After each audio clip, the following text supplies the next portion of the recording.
আমার নাম পূজা। আমার স্বামী সৌদি আরবে ড্রাইভারের কাজ করেন, যার জন্য আমি তার অনুপস্থিতি খুব অনুভব করি।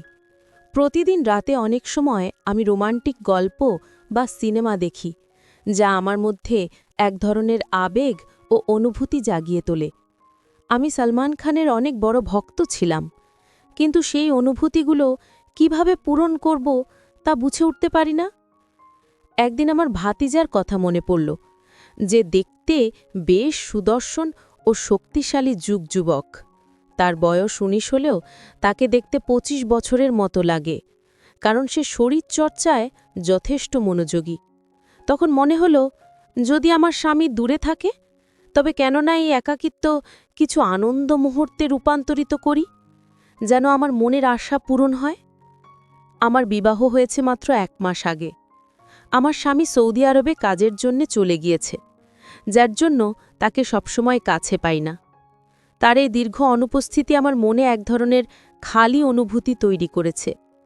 প্রতি রাতেই একা থাকার কষ্টে অস্থির হয়ে পড়ি, যেন আমার মনের অনেক ইচ্ছে অপূর্ণই থেকে যাচ্ছে। একদিন একাকিত্ব কাটানোর জন্য আমি সুন্দর করে সাজগোজ করে নিজের ঘরে বসেছিলাম। তখন ভাবলাম, আমার ভাতিজার সাথে কিছুক্ষণ কাটালে হয়তো মন কিছুটা ভালো লাগবে। তাই তাকে ঘরে ডেকে এনে কথা বলার চেষ্টা করলাম। আমাকে দেখে সে হাসল এবং বলল, আপনি আমাকে যা বলতে চান খোলাখুলি বলুন, আমি সব শুনতে রাজি আছি। তার কথা শুনে কিছুটা বিস্মিত হলেও একটা শান্তি অনুভব করলাম, কেননা এতদিন নিজের মনের কথাগুলো কারো সাথে শেয়ার করিনি। অবশেষে আমরা দুজনেই গল্প করতে করতে সময় কাটানোর সিদ্ধান্ত নিলাম, যা আমাদের দুজনের জন্যই এক ধরনের স্বস্তি আর আনন্দের মুহূর্ত ছিল। তারপর বন্ধুরা, আজকের গল্পটা অনেক বেশি স্পেশাল। আশা করছি তোমাদের ভালো লাগবে। প্রতিদিন গল্প শুনতে চাইলে আর গল্পগুলো ভালো লাগলে ভিডিওটি লাইক, শেয়ার এবং চ্যানেলটি সাবস্ক্রাইব করো। আমার ছোটবেলা থেকেই বিয়ের প্রতি আগ্রহ ছিল। প্রায় ১২ বছর বয়স থেকেই আমার মধ্যে এক ধরনের আকাঙ্ক্ষা জন্মেছিল। স্কুল ও কলেজে বন্ধুরা মাঝে মধ্যে মজার ছলে বিভিন্ন রোম্যান্টিক গল্প বা হিন্দি সিনেমা দেখাত, যেগুলো দেখার পর নিজের আবেগ সামলানো কঠিন হয়ে পড়ত। এইভাবেই আমার মনে বিয়ের ইচ্ছা আরও গভীর হয়ে ওঠে। তবে আমি দেখতে খুব সুন্দর না হওয়ার কারণে অনেক প্রস্তাব এসেও ফিরে যেত, যা আমার মন ভেঙে দিত। যতই বিয়ের ইচ্ছা বাড়তে থাকত, ততই বিয়ের ব্যাপারে বিলম্ব হচ্ছিল। অনেক খোঁজাখুঁজির পর অবশেষে আমার বাবা মা একটা প্রস্তাব পেলেন এবং দ্রুত বিয়ের সিদ্ধান্ত নিলেন। ছেলেপক্ষেরও বিয়ের তাড়াহুড়ো ছিল, আর আমিও বেশ আগ্রহী ছিলাম। তাই আমাদের বিয়েটা ১ মাসের মধ্যেই হয়ে গেল। আমি ভীষণ খুশি ছিলাম আমার নতুন জীবনে প্রবেশ করে, কিন্তু এই সুখ দীর্ঘস্থায়ী হল না। বিয়ের কয়েকদিন পরেই জানতে পারলাম আমার স্বামী সৌদি আরবে চাকরি করেন এবং সেখানে ড্রাইভারের কাজের জন্য তাকে বেশিরভাগ সময় বাইরে থাকতে হয়। যখন জানলাম তিনি ১ মাস পরেই ফিরে যাবেন, তখন আমার মন খারাপ হয়ে গেল। এইভাবে আমি কান্না করে ফেললাম। এভাবেই আমি তার অনুপস্থিতি সত্ত্বেও নিজের অনুভূতিগুলোর সাথে মানিয়ে চলার চেষ্টা করছিলাম। কিন্তু প্রতিনিয়ত তার কাছাকাছি থাকার চাওয়াটা আমার মনকে অস্থির করে তুলেছিল। রাতে আমি ভালো করে ঘুমাতে পারতাম না। আমি একদিন স্বামীকে জিজ্ঞাসা করলাম, যদি তোমাকে সৌদি আরবেই থাকতে হয়, তাহলে বিয়ে কেন করলে? তিনি আমাকে বললেন, আমার ছোট ভাই বোনেরা এখনও পড়াশোনা করছে, আর আমার ভাতিজার দেখাশোনা আমাকেই করতে হয়। তারা নিজেদের পায়ে দাঁড়ানো পর্যন্ত সংসারের দায়িত্ব আমার উপরেই থাকবে। এখানে থাকলে এত টাকা উপার্জন করতে পারতাম না, তাই সৌদি আরবে যেতে হয়েছে। তিনি আরও বললেন, সৌদি আরবে এমন একটা কাজ করি যাতে করে বাড়িতে কখনো টাকার অভাব না হয়। তখন আমি বললাম, তাহলে আমাকেও সঙ্গে নিয়ে চলো। তিনি মৃদু হেসে বললেন, এটা এত সহজ নয়। সেখানে আমার নিজের কোনো বাসা নেই, আর ভাড়াও খুব বেশি। আমরা অনেকজন মিলে একটি ঘরে থাকি, তাতে আমাদের খরচ কিছুটা কম হয়। এরপর তিনি বললেন, আমি বছরে একবার আসি, সেটাও মাত্র ১ মাসের জন্য। তার এই কথা শুনে আমার মন ভারাক্রান্ত হয়ে গেল। মনে অনেক কষ্ট হলো এবং ক্ষোভও জন্মালো। আমার বিয়ে খুব সাদামাটাভাবেই হয়েছিল এবং যেসব স্বপ্ন দেখেছিলাম তার কিছুই পূরণ হয়নি, কিন্তু সবকিছু সহন করে চলছিলাম। আমার স্বামীর স্বভাব ছিল খুবই গম্ভীর। তিনি কখনো খোলাখুলি কথা বলতেন না বা তার সমস্যার কথা প্রকাশ করতেন না।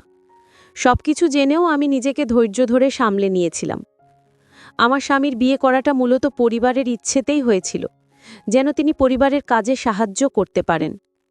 রাগ হলেও আমার স্বামীর ওপর কোনো প্রভাব পড়ল না, আর তিনি সৌদি আরব চলে গেলেন। আমি আবারও একাকিত্বে ডুবে গেলাম।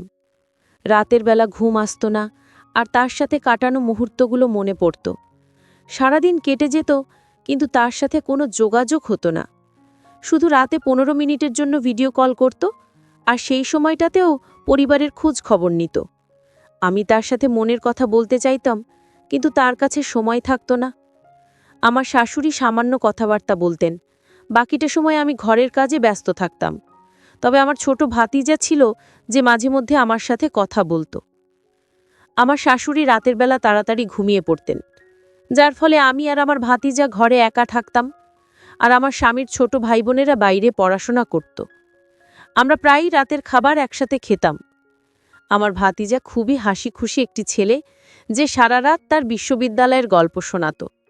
যদিও তার গল্পে আমার তেমন আগ্রহ ছিল না। এক রাতে আমি মোবাইলে হিন্দি সিনেমা দেখতে শুরু করলাম। সিনেমাটি ছিল বেশ সাহসী ধাঁচের, আর দেখতে দেখতে আমি গভীর চিন্তায় ডুবে গেলাম। পরের দিন সকালে যখন ঘুম থেকে উঠলাম, তখনও রাতের সেই সিনেমার কিছু দৃশ্য আমার মনে ঘুরছিল। আমি কিচেনে কিছু কাজ করলাম এবং দুপুরের খাবার তৈরি করলাম। কাজের সময়ও সেই দৃশ্যগুলো আমার মনে ঘুরছিল। আমি রান্নাঘরে বসে মনোযোগ দিয়ে সেই দৃশ্যগুলোর কথা ভাবছিলাম। হঠাৎ অনুভব করলাম কেউ যেন আমার পেছনে দাঁড়িয়ে আছে। আমি ঘুরে তাকাতেই দেখি আমার ভাতিজা সেখানে দাঁড়িয়ে আছে, এবং সে সেই ভিডিওটি দেখে ফেলেছে। তাকে দেখে আমি কিছুটা অবাক হয়ে গেলাম, কিন্তু সে স্বাভাবিকভাবেই বলল, চাচি, যদি খাবার তৈরি হয়ে থাকে তাহলে রুটি বানিয়ে দিন। আমি তাড়াতাড়ি মোবাইলটি বন্ধ করে রুটি বানাতে শুরু করলাম। তবে তারপর থেকে লক্ষ্য করলাম আমার প্রতি ভাতিজার আচরণ কিছুটা পরিবর্তিত হয়েছে। আগে সে আমার ঘরে আসতো না, কিন্তু এখন প্রায়ই আসতে শুরু করল। একদিন বলল, আজ বিকেলের চা আমার ঘরেই খাবে, কারণ লাউঞ্জে শীত বেশি। শীতকালে আমার শাশুড়ির অভ্যাস ছিল যে তিনি বেশিরভাগ সময় নিজের ঘরেই থাকতেন এবং সেখানেই খাবার নিয়ে যেতেন। শাশুড়িকে খাবার দিয়ে এসে দেখি আমার ঘরে আমার মোবাইলটি সে দেখছে, যে আমার মোবাইলের সমস্ত ব্রাউজিং হিস্ট্রি দেখে ফেলেছে এবং জানতেও পেরেছে আমি কী ধরনের ভিডিও দেখতাম। তারই আচরণে আমি খুবই অবাক হলাম। সে কে যে আমার মোবাইল চেক করবে? আমি চায়ের ট্রেটা বিছানার ওপর রাখলাম এবং নিজের মোবাইলটি ভাতিজার হাত থেকে নিয়ে পাশে রেখে দিলাম। চা খেতে খেতে ভাতিজা হেসে আমাকে জিজ্ঞাসা করল, চাচি, আপনার কী ধরনের সিনেমা পছন্দ? তারই প্রশ্ন শুনে আমি কিছুটা অপ্রস্তুত বোধ করলাম এবং বললাম, তোমার প্রশ্নের অর্থ কি? সে হেসে ব্যাখ্যা করল, মানে আপনার কি অ্যাকশন মুভি ভালো লাগে নাকি রোমান্টিক? আমি তার দিকে তাকাতেই সে বলল, রোমান্টিক সিনেমার মধ্যে একটা আলাদা ব্যাপার আছে, বিশেষ করে হিন্দি সিনেমায়। আমি চুপ থাকায় সে নিজেই আবার বলল, চাচি, আপনি চাইলে আমাকে বন্ধু ভাবতে পারেন। ভাতিজা চাচির মধ্যে বন্ধুত্ব হওয়াই স্বাভাবিক, আর আপনার একাকিত্বে আমিও পাশে থাকতে পারি। তার কথাগুলো শুনে আমি কিছুটা লজ্জা পেলাম এবং বললাম, আমার মাথায় একটু ব্যথা করছে, তুমি চা তোমার ঘরেই গিয়ে খাও। যদিও আমি বন্ধুত্বপূর্ণভাবে মিশতে চেয়েছিলাম, তবু কিছুটা অস্বস্তি অনুভব করছিলাম। কথা বলার ধরন দেখে আমি কিছুটা বিরক্ত হলাম এবং কড়া ভাষায় ভাতিজাকে বললাম যে এখান থেকে চলে যাও, সে নিজে চা নিয়ে ঘরে চলে যেতে পারে। সে বিনা দ্বিধায় কাপটা হাতে নিয়ে ঘরে চলে গেল। সাধারণত কাজের ফাঁকে ফাঁকে সে মাঝে মধ্যে আমার সঙ্গে হালকা মজা করত, কিন্তু সেদিনের পর থেকে সে কিছুটা চুপচাপ হয়ে গেল। পরদিন সকালে যখন আমি রান্নাঘরে সকালে নাস্তা বানাচ্ছিলাম, তখন সে হঠাৎ নিজের ঘর থেকে চাচি চাচি বলে ডাকতে শুরু করল। আমি তার ঘরে ঢুকে দেখি সে নিজের শার্টের বোতাম লাগানোর চেষ্টা করছে। আমাকে দেখে সে বলল, চাচি, আমার শার্টের বোতাম খুলে গেছে, আপনি কি একটু সাহায্য করতে পারেন? আমি কিছুটা দ্বিধা নিয়ে তার শার্টের বোতাম লাগাতে শুরু করলাম আর কাজের মনোযোগ দিলাম। কাজ করতে করতে হঠাৎ আমি লক্ষ্য করলাম সে আমার দিকে মনোযোগ দিয়ে তাকিয়ে আছে, যা আমাকে একটু অস্বস্তিতে ফেলল। একসময় যখন আমার চুলের এক গুচ্ছ সামনে এসে পড়েছিল, সে নরমভাবে সেটি সরিয়ে কানের পেছনে রেখে দিল।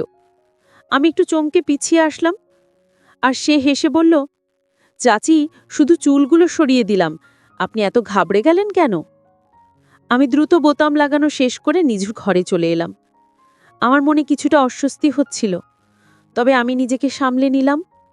আমি অনুভব করছিলাম যেন ভাতিজা আমার কাছাকাছি আসার চেষ্টা করছে, আর এ কারণেই আমি একটু দূরত্ব বজায় রাখার চেষ্টা করছিলাম। এক রাতে যখন গভীর ঘুমেছিলাম, হঠাৎ মনে হলো কেউ যেন আমাকে গভীর মনোযোগ দিয়ে দেখছে। এই অস্বস্তিতে আমার ঘুম ভেঙে গেল। ঘরে শুধু মৃদু নাইট ল্যাম্প জ্বলছিল। চারপাশে তাকালাম আর ভাবলাম, কেন আমার এই ধরনের অস্বস্তি হচ্ছে? তারপর আমার দৃষ্টি ঘরের জানলার দিকে গেল, যা সাধারণত বন্ধ থাকে, কিন্তু আজ খোলা ছিল। আমি একটু অবাক হয়ে গেলাম, কারণ আমি সাধারণত জানলাটি খুলি না। জানলাটি বন্ধ করতে উঠতেই মনে হলো হয়তো কেউ ভাতিজার ঘরে ঢুকেছে। যা দেখে আমার মনে এক ধরনের অজানা ভয় তৈরি হলো।